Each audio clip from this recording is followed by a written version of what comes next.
গ্রামের বাড়িতে গরু গোস্ত এমনি সেমাই রান্না করা হয়েছে। ঈদের দিন আসলে সব বাড়িতে এরকম রান্না করা হয়, আর কম বেশি কিন্তু ঈদের দিন সব বাসায় এরকম খাবার হয়।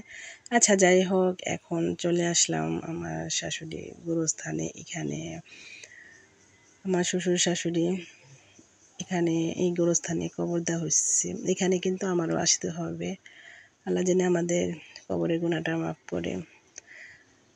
আবার চলে আসলাম।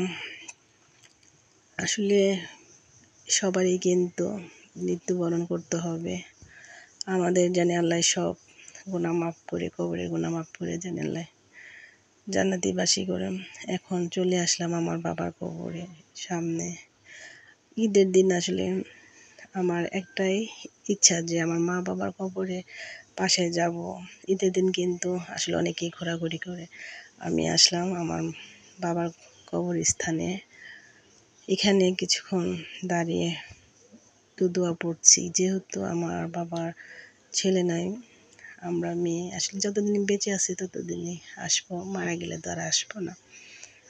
সবাই আমার বাবা মার জন্য দোয়া করবেন। এখন চলে আসলাম আমার মা কাছে।